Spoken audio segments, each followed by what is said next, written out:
And then, without further ado, we have Dr. Saleh here who will be talking to us about the religious rewards of studying. So thank you so much for being here today. Thank you very much for the introduction. So yes, so my name is Muhammad Saleh. I graduated medical school in Cairo, in Egypt, and then I moved to the U.S. I'm one of the physicians right now at OSU at the James Cancer Center. I am a postgraduate student at the Fisher College of Business, studying for my MBA. So just before we start, I really appreciate this opportunity. This particular topic has been a really personal interest for myself. Just as a student in the healthcare sciences in general, we spend a lot of time studying and trying to seek knowledge, and also trying to be at the same time a good Muslim and trying to invest your time the best way. So you always ask yourself, am I doing the right things? Investing all this time studying. So since I was a student, this has been a topic of interest for me. I really appreciate the opportunity that we get to talk about this today. So before I start, I would like to just mention a few disclaimers. So the first thing is that you might have thought that I am here to talk to you about the religious rewards of studying, but actually that's not very true. We are going to talk about this. So it's more of a discussion where we all going to, have more of a discussion so that we can share ideas and hopefully get benefits from this discussion. The second part, that there's some section of this discussion can be a bit overwhelming, and we'll get to know why, but just at least I gave this disclaimer in the beginning. And then the last part is that I'm going to start from the bigger picture, and then we'll narrow it down till we get to the studying part itself. So just bear with me, but I promise we'll get there. So that being said, like I said, I'm going to start from the bigger picture. So let's assume that we all agree on the fact that when we say the word Ummah, we means that we are referring to the Muslim people in general. Different people may have different definition to this term, but let's assume we agree on that for now.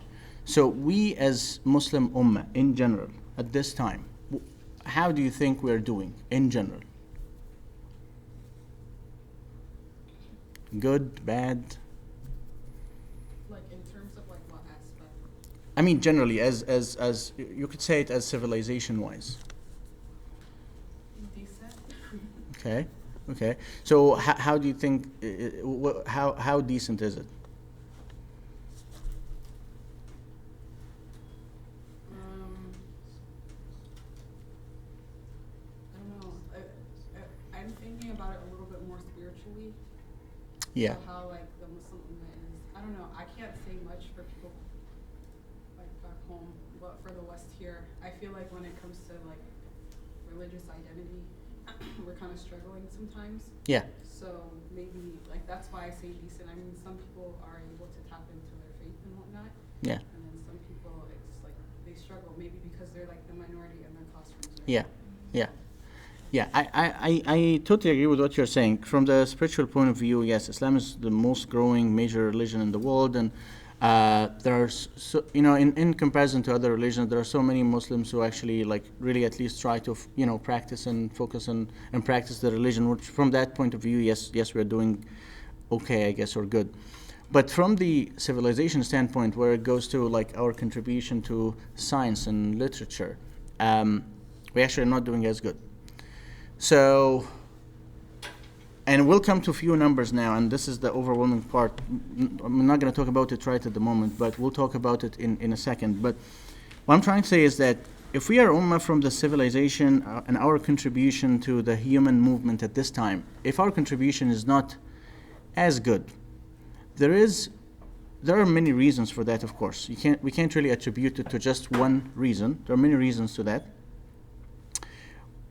But I can argue that the most important part that we are lacking at is how do we view and prioritize seeking knowledge as Ummah in general? Do we really value scholars?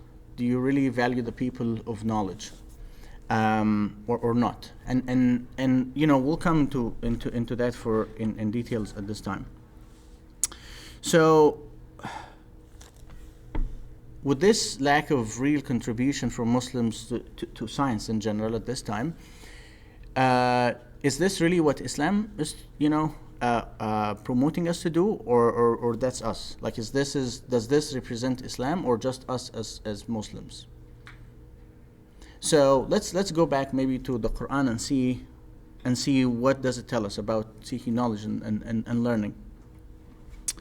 So, what is the first ayah in the Quranic revelation? Anyone knows? Iqra.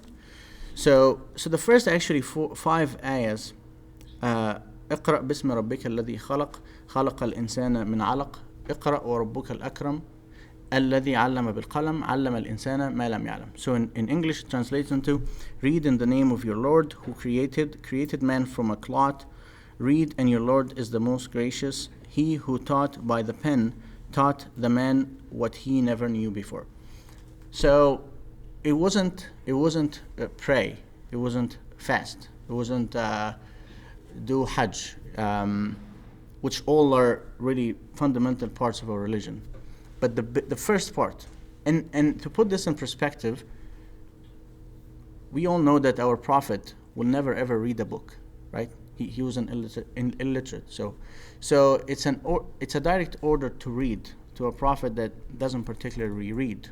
But it's a message to the Muslims in general, this is of how valuable this is.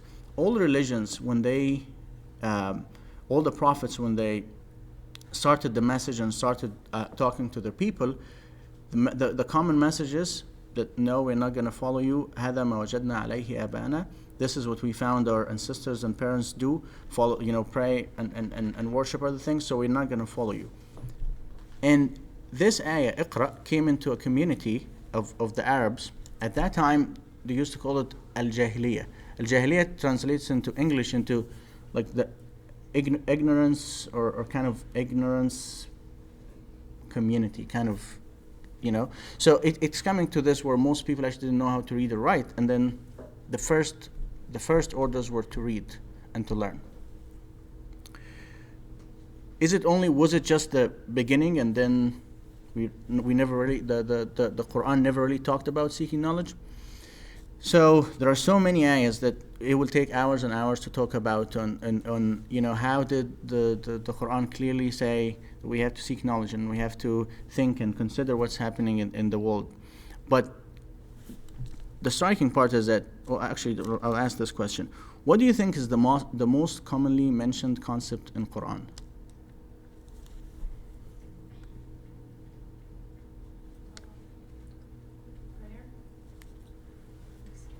Prayer to who?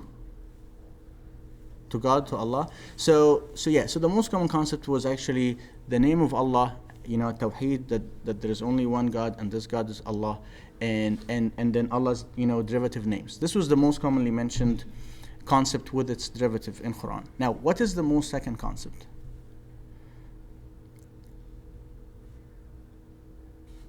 So the second most common concept was seeking knowledge with its derivative. It came into many forms on what exactly, how do we seek knowledge. But this is the second most common concept that's mentioned in the Quran.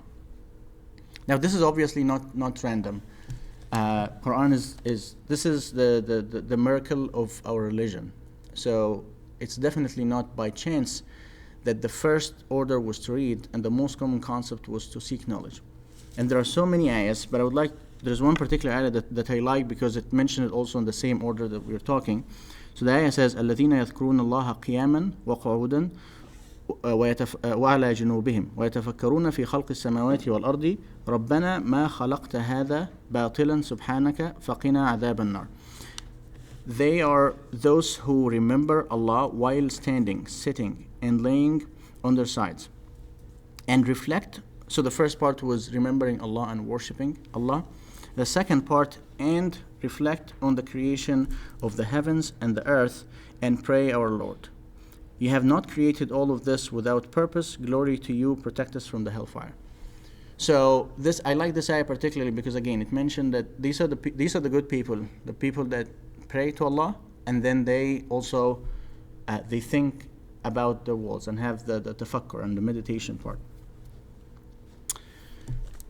So now when we talk about knowledge, now there are so many categorization of this knowledge. So the first categorization, it has to do with fard ayn and fard kifaya. So these Arabic words translate into fard ayn, it's the individual obligation that every person, every one of us will have to know and do for themselves. For example, if I pray Jummah today, you guys can't say, oh, Salah prayed it for us, we're good, we don't have to pray. No, it's an individual obligation. Everyone has to do it on their own. And there is fard kifaya. Fard kifaya means that it's a collective duty. So if a small part of us as Muslims said we're going to do this part, then we as Ummah we are not sinful. So somebody did that part. So seeking life sciences is a fard kifaya. So a small group of us will say, oh, we will study medicine, we will study engineering, we will study pharmacy.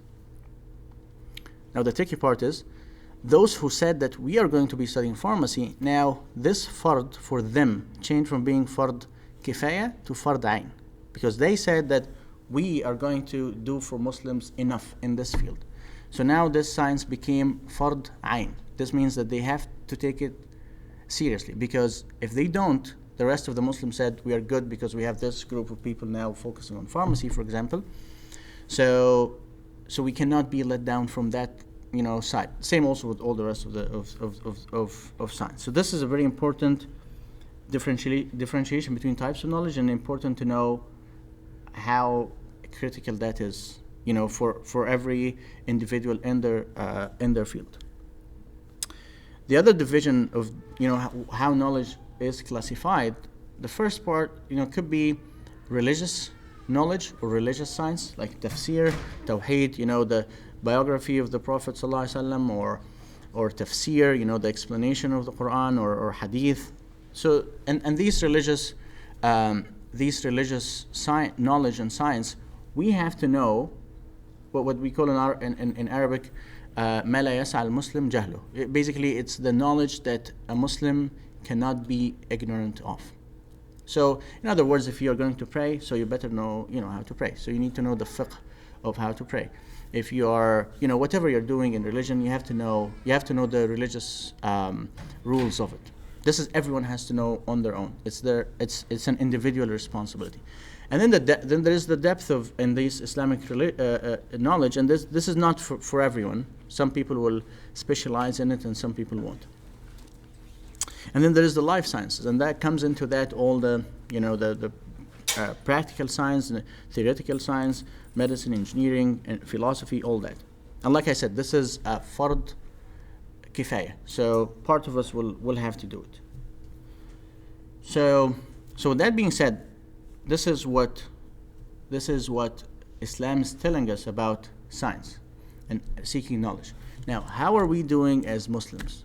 And I will not theorize anything. So I just brought few numbers, and like I said in the beginning, I gave a disclaimer that this might be a little bit disturbing. So I already said that earlier. So with this, with all what we said about how that the first order was to read and most common concept was to seek knowledge, you expect Muslims to be brilliant, right? Like when the word came, when you hear about Muslim, you just think about science and innovation and creativity. And unfortunately, although there are so many innovative and creative Muslim individuals, but collectively as Muslims, we can't really make that correlation. And this is for few numbers. Can you guys make a guess what is the illiteracy rate in the Muslim world?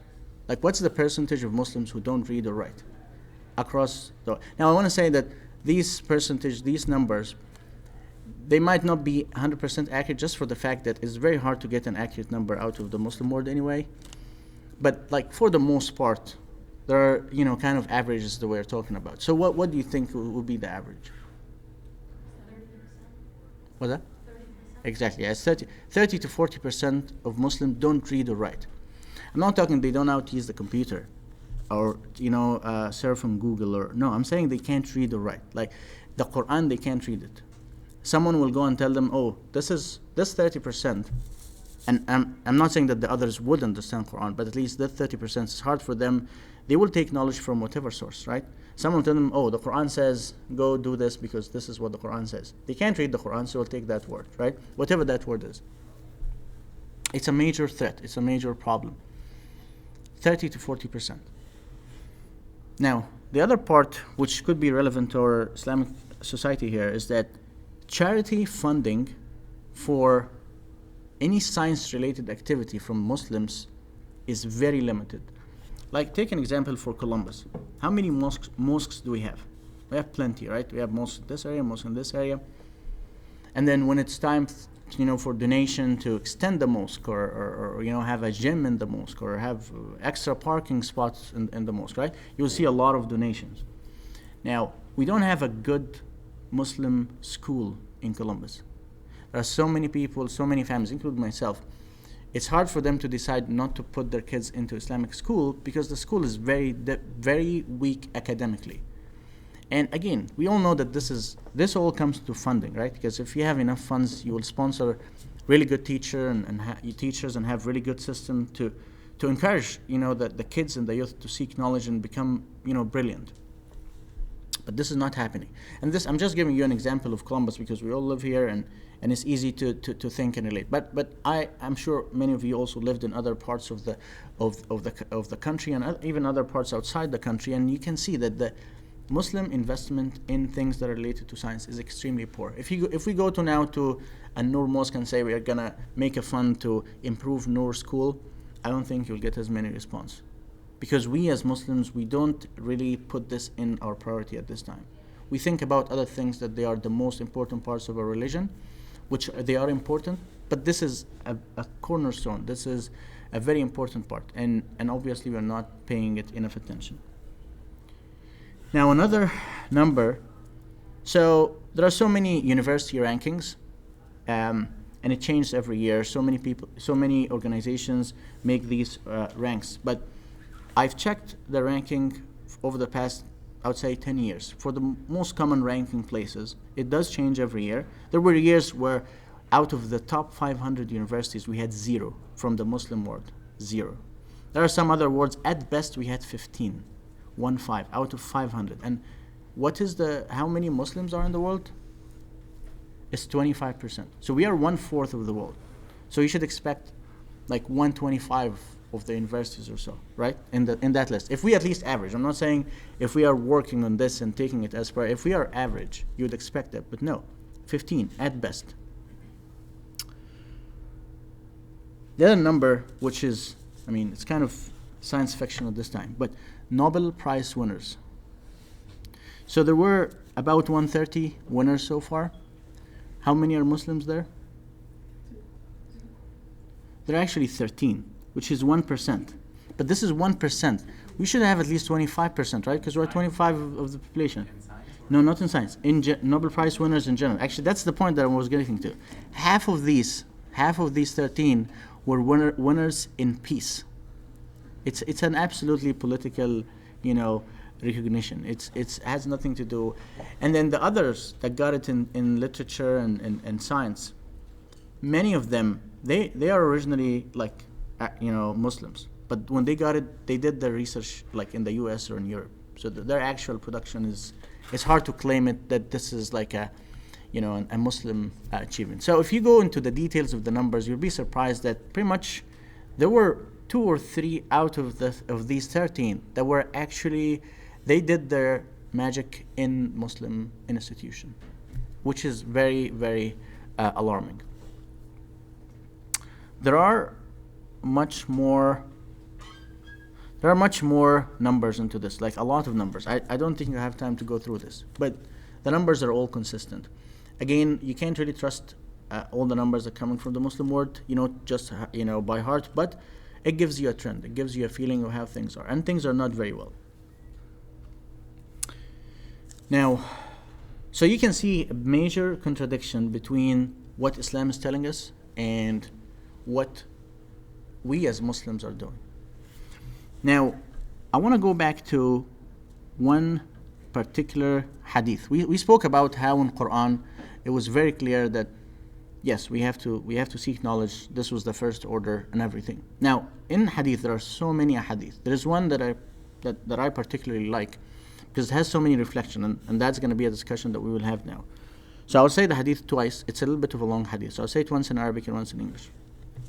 So the hadith say, من سلك طريقا يلتمس فيه علما سهل الله له طريقا إلى الجنة وإن الملائكة لتضع أجنحتها لطالب العلم رضا بما يصنع وإن العالم لا يستغفر له من في السماوات ومن في الأرض حتى الحيتان في الماء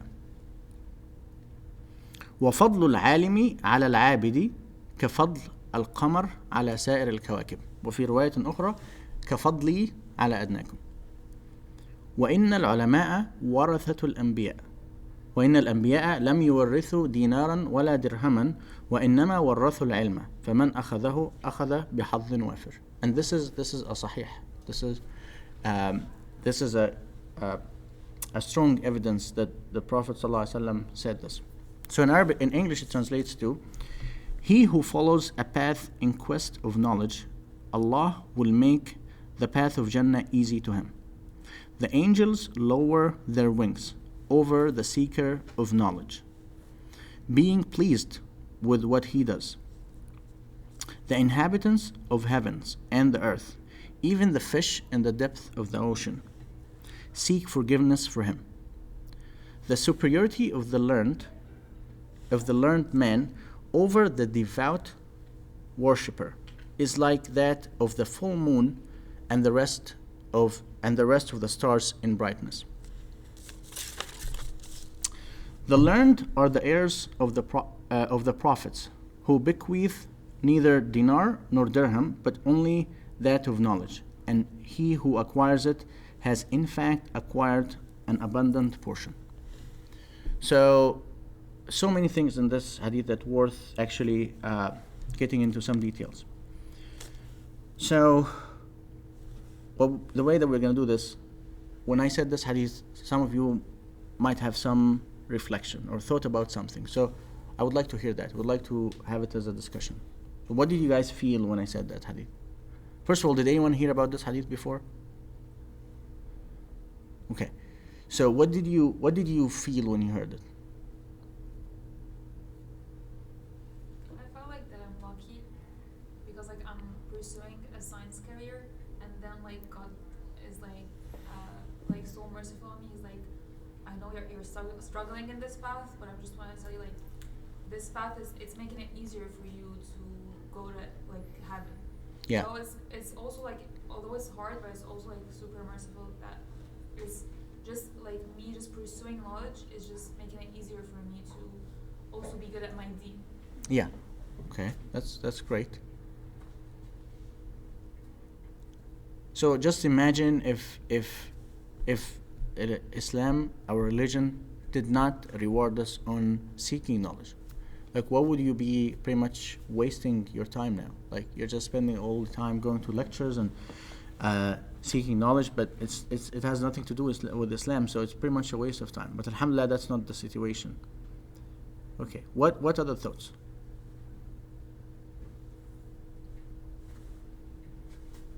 Oh, yeah. I first heard this hadith in the masjid, and the sheikh was kind of describing it in the sense of Islamic knowledge, so like Islamic sciences and whatnot, because he felt that maybe some of us are lacking in it. Yeah. So it kind of was, he was using it to kind of encourage us to learn more about the religion. Yeah. And understanding why it's important to learn about, Islamic sciences and whatnot. So it's very interesting. Like I heard the hadith in a different aspect of like learning about Islamic knowledge, but now I'm thinking about it when it comes to like my profession now. Yeah. Well, actually, that's a very important point. So in Arabic, or in English, I mean, in language in general, so the hadith says, "Man salaka tariqan yaltamisu fihi ilman." It didn't say. It says seeking in the quest of seeking knowledge. It did not identify the knowledge. and it didn't say the knowledge, so that in a way that we all know what kind of knowledge it's referring to. It's in Arabic we say nakra, so it's indefinite. It could be so many things. And it's important also, which we will come to this part in a minute, that who would be the best people to understand religion? It's the companions of the Prophet ﷺ. They lived with him. They got the direct, message from him, and the followers, companions and the followers. These two generations probably have higher likelihood to understand what exactly this meant. And we'll come into a second to see what they did, and then you will get a feeling, oh, if they did this, then they might have understood things maybe differently than what we are. And yes, actually, and maybe it's not as common here in the US, but back in the Muslim world, you will see so many people that will say that, I'm saying, then they didn't say that hundreds of years ago, they're saying this now.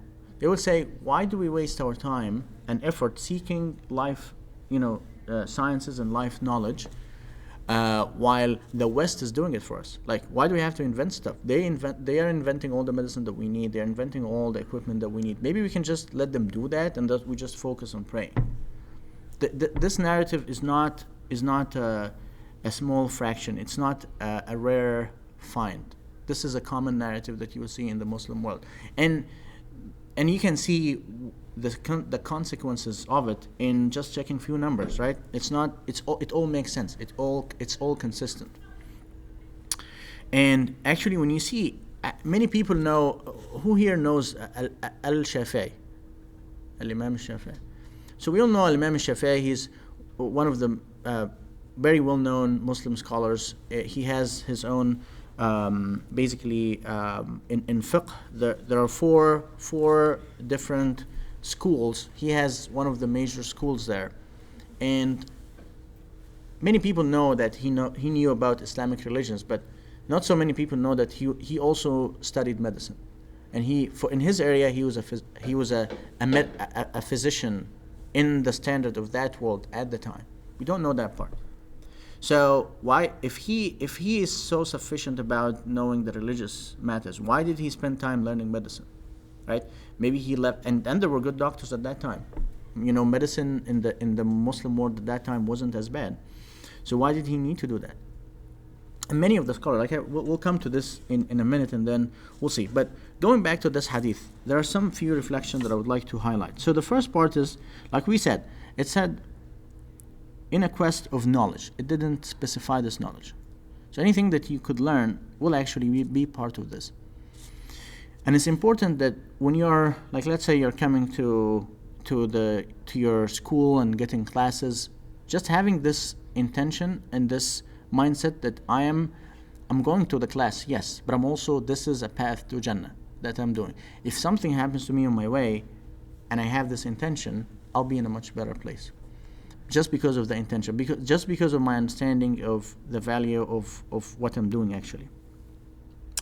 The other part that's also very interesting is that the part that says the angels lower their wings over the seeker of knowledge. So we can't see angels, but they can see us. So I don't know, but just imagine that you just while you're coming to this building in the morning, that if you have this intention that you're seeking knowledge for the sake of Allah, that you have the angels, they're putting their wings, they are very pleased of what you are doing. So it's just mind blowing how the details of this is not random. This is something that every Muslim has to always be seeking knowledge, because there's a lot of abundance behind that. The other part too, it says even the fish in the depth of the ocean seek forgiveness. So while you're studying, you might say, maybe I can just stop studying and just say, I'm gonna say astaghfirullah and ask Allah for forgiveness all day. You could do that. But also, if you seek knowledge and you have this intention, just know that the whole world or the whole creatures are asking for your forgiveness just because you are seeking knowledge. So you already have that.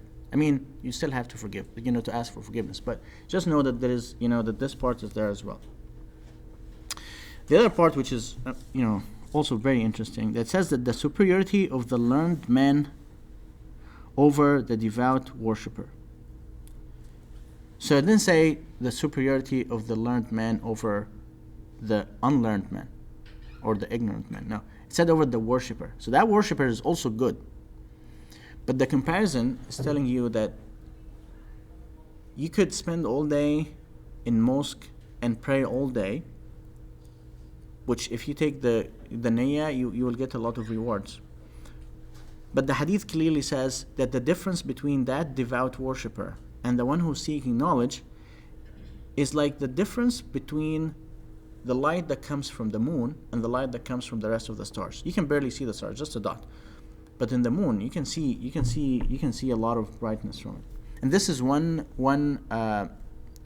version of this hadith. The other version that says kafadli ala adnakum, which translates into, it's the same as the difference between me, the Prophet ﷺ, and the least of you.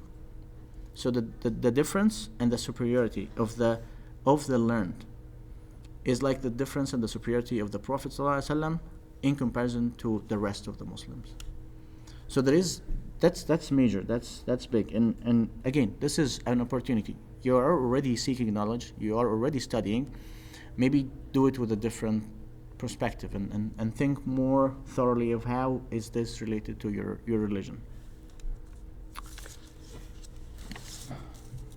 And then the other part is that the learned is the heirs of the prophets. So we did not get any money from the Prophet. We did not really, get anything, physical or objective from the Prophet ﷺ. But if you want to really get and be the heirs of the Prophet, then be a knowledge seeker. Try to be a scholar. And this will be a great thing to do. So to recap, so far we spoke about the fact that where is seeking knowledge in Islam. We spoke about in Quran, just to highlight. And again, this particular topic, we could talk about it for hours and hours. What we are talking about now is absolute superficial facts. We are touching the subject at best. So, but we spoke a little bit about what does Quran tell us about seeking knowledge. We also discussed about how are we doing as Muslims, from the scientific standpoint. We also spoke about just one hadith, and there are so many others, but this, we spoke about one of them. Now let's say you're all motivated now, you really want to study.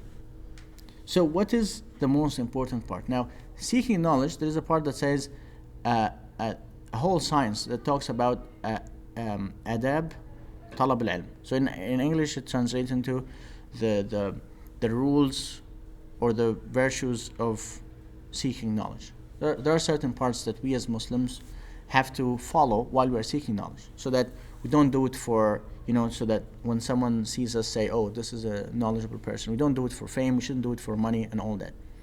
So again, this is a whole subject that can take a whole lecture or discussion to discuss. But I'll talk about the most important part, which is the niyya, the intention. So in the hadith, قال رسول الله صلى الله عليه وسلم إنما الأعمال بالنيات وإنما لكل امرئ ما نوى فمن كانت هجرته إلى الله ورسوله فهجرته إلى الله ورسوله ومن كانت هجرته إلى دنيا يصيبها أو امرأة ينكحها أو يتزوجها فهجرته إلى ما هاجر إليه.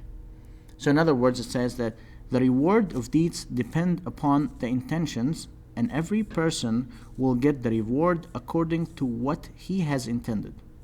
So whoever immigrated for the sake of Allah and His Messenger, then his immigration will be considered to be for Allah and His Messenger. And whoever immigrated for the sake of worldly gain or for a woman to marry, then his immigration will be considered to what he immigrated for. So basically it's all about intentions. If you can do the same thing that you're doing now, which is like seeking knowledge, but you're doing it for a dunya or a life reasons, you will get that. If you want to do it for money, you'll get money. If you want to do it for fame, you'll get fame as well. But it's very important to always remind yourself that what is my intention? What is my niyya from doing that? There are so many words and saying from the Muslim scholars that have the same meaning, basically. That talks about that many of them will say in Arabic, I will translate, it says to ما وجدت ما عالجت ما عالجت شيئا أشد علي من نيتي. In English it translates into I have never had to manage things as hard as managing my intentions. Why? Because they change. You could start a project with an intention and then in the middle you find that another benefit from it. You're getting some other rewards from it, and you feel like, oh, I didn't know that if I do this I'll get money or I get fame or I get whatever. And then the niyyah could change, and then if it changed, you're losing what you're doing. So this is at least a daily reminder. You need at least a daily reminder. Put it somewhere in your house where you can see every day that I'm going to, whatever I'm doing, to study or to do research, I'm doing that with a particular intention. And remind yourself. Niyyah can change in you on a second or even less. So this is a continuous battle and a continuous practice.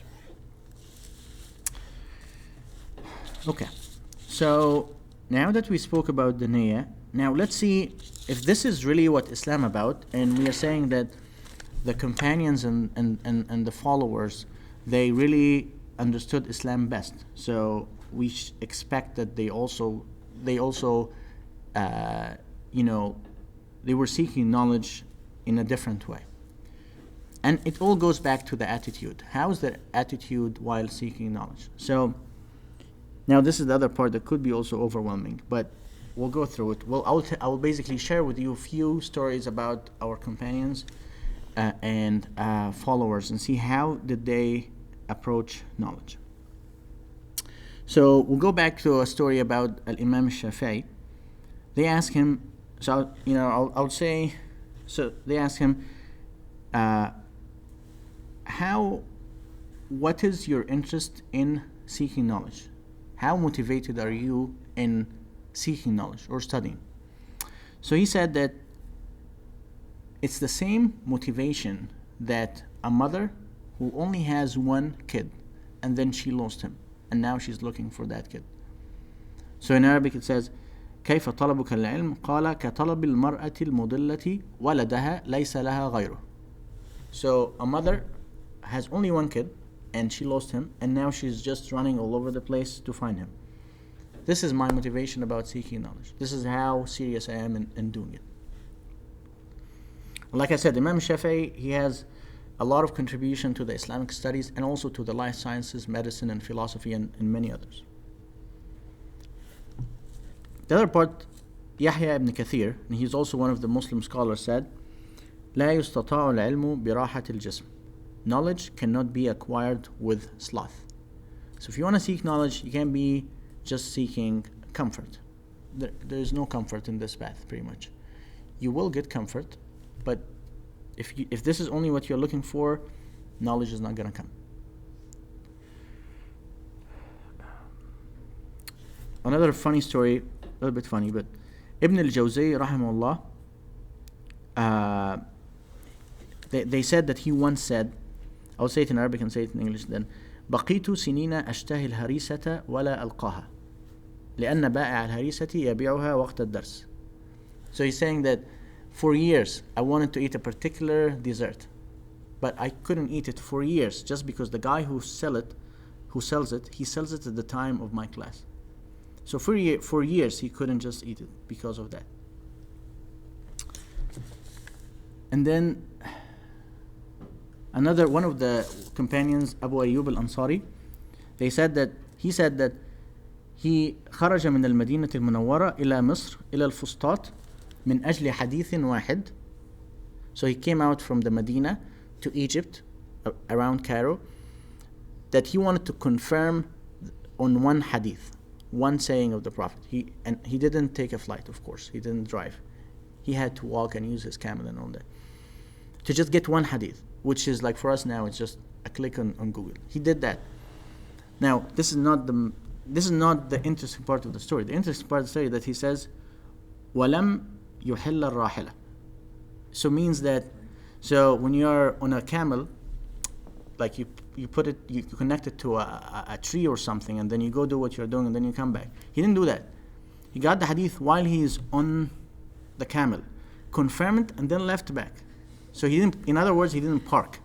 He got there, got the information that he wanted, and then back. Like when I thought this, I thought about like all the conferences that we go to, and then like let's say you have a conference in San Diego, right? We're going for the conference, but really you're just going also to enjoy the San Diego, right? And another thing that says Al-Razi, which is also one of the Muslim scholars, he say that سافرت ماشيا على قدمي في طلب العلم ألف فرسخ, which is ألف فرسخ. Okay, so he basically is saying that I walked seeking knowledge 1,000 of farsakh, which is basically about 400 miles, just walking seeking knowledge. Now this is also not the interesting part. The interesting part is saying that he said that ثم بعد ذلك تركت العد, meaning that after that he stopped counting. He didn't stop, he just stopped counting. So he must have walked more than that. And then we all know Al-Imam Al-Nawawi, right? He, Al-Arba'in Nawawiyya, the most kind of important 40 hadith, hadith we all know about, and he, his explanation of the Sahih Muslim, and he made a lot of contributions, and he didn't live for a long life. But then when you think, how did he do that? Like, how did he find the time to have all these contributions? Now, this is what he says. He says, بقيت سنتين وأنا في طلب العلم ما وضعت جنبي على الأرض ولا على فراش. سنتين. فكان إذا غلبني النوم اتكأت على بعض كتبي برهة ثم أستيقظ وأعمل في طلب العلم. So he's saying that for 2 years I did not lay flat on a bed or on the floor. If I get sleepy, I just put my arm on few books, take a little bit of rest, and then wake up again and continue studying for 2 years. This is how his connection and intention. They say about him that when people, he wrote in his biography that he didn't understand that sometimes people will miss him and then come and visit him. And when they come and visit him, they expect him to, because they are guests, right? So he has to put, water and kind of, and host them basically. And he said, I didn't understand that. Why are they interrupting me from, studying? Anyways, there's another story also about Baqi ibn Makhlad. Do you guys know that name? Baqi ibn Makhlad. He's one of the very well-known, at that time, Muslim scholars who started a very modest start. So it's a bit of a story, basically. So he started in Al-Andalus, which represents now Spain. He was one of the Muslims there, and then he said that he wanted to learn Hadith. He wanted to know about the Prophet ﷺ, and he wanted to seek knowledge from the source. So they told him there is a very good scholar in Iraq with the name Ahmad ibn Hanbal. He's one of the very well-known Muslim scholars at that time. You can go and seek knowledge from him. Now the problem is he doesn't have money to travel. He doesn't have a camel. He doesn't have anything. So he said, okay, I'm gonna walk. So he would walk for a few days, stop at a small town. He doesn't have money, he didn't eat. He would stop there, work, make some money so that he can eat, and then make it to the following town. He did that until he reached Iraq, from Spain to Iraq, walking. How long do you think it took him? It took him more than 2 years. Okay. Now the surprising part is that he reached to Iraq. Now he's, it was a very hard trip. He's waiting for this moment. He finds that Al-Imam Ahmad ibn Hanbal, he is in prison. So he can't really learn from him. So he said, okay, I came all this in vain pretty much. So who do you guys have here is good in Hadith? I'm gonna learn from him, and just so that at least I'm getting something from that trip. Was another very well-known scholar. He stayed in his class for months and months, and then he asked that scholar, what do you think of Imam Ahmad ibn Hanbal? So he said a lot of good things about Imam Ahmad ibn Hanbal, that Baqi ibn Makhlad, he felt that I'm missing a lot. I have to reach that guy. Luckily at that time, Imam Ahmad ibn Hanbal was moved from the prison to that he has to stay in his house. He can't go out, but he can be in his house. So Baqi ibn Makhlad, to meet Imam Ahmad ibn Hanbal, he went to his house, knocked the door, and kind of made it as if he's, like a poor person asking for sadaqah and things like that. And then as soon as he got into the house, he told him, my name is Baqi ibn Makhlad. I came from Spain. We have to cross the sea. I worked for so many, years wanting to learn from you. Can you just, every day I will make it as if I'm a poor person coming for sadaqah every day. Just give me 1 or 2 hadith. That's it. So, and then Baqi ibn Makhlad in his biography, he's saying that he would go every day, going to just get 1 or 2 hadith from Imam Ahmad ibn Hanbal. And then he said sometimes he would give me 3 hadith, even though the deal was just 1 or 2. He got some days he would get 3, and he was highlighting that just to see how important this small detail for him. And then after some time, Imam Ahmad ibn Hanbal came out of his prison and all that, and he went back to the mosque and sharing his knowledge. One day, and then Baqi ibn Makhlad was one of his favorite students. He would sit in the front and all that. And at one time he got sick, he couldn't go.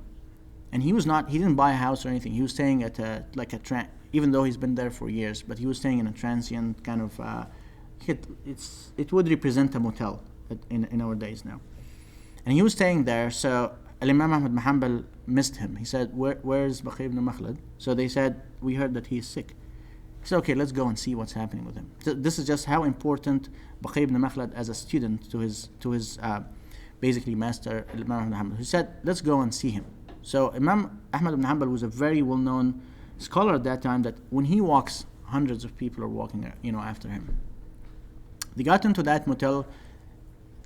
The motel was full of people, and the rest were just waiting outside. And then the owner of that place were like, there are so many people coming to visit you. He's saying to Baqi ibn Makhlad, but basically Imam Ahmad Hanbal gave that class, that session in the motel, just to make sure that Baqi ibn Makhlad is not going to miss that session, because he knows how important this is for him. So I find this story fascinating about how can people travel seeking knowledge, and how much of effort and basically sacrifice someone would be willing to get knowledge. The other part is another story about Ibn Mas'ud, who's one of the companions, radiallahu anhu.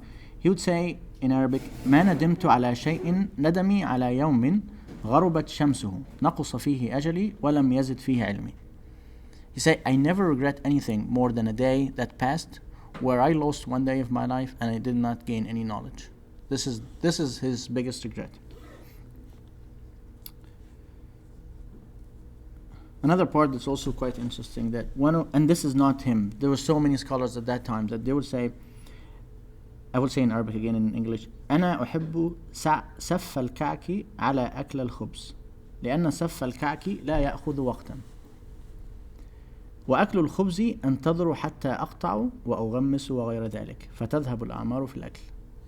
Basically, he was saying that in English it says that I used to like not eating.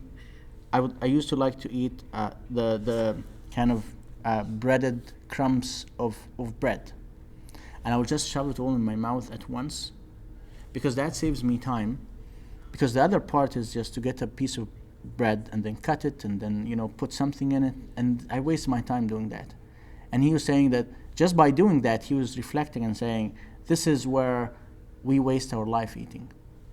I mean, he obviously have no idea what we do about. He didn't hear about mahshi. I don't know if you guys know about mahshi, but it's like an Egyptian meal that takes a lot of time to make. But anyways, and this is not only him. There were some other scholars that would say, if I eat that crumbs of bread in comparison to eating the full bread, that would save me reading 1 page, and I don't want to read that 1 page.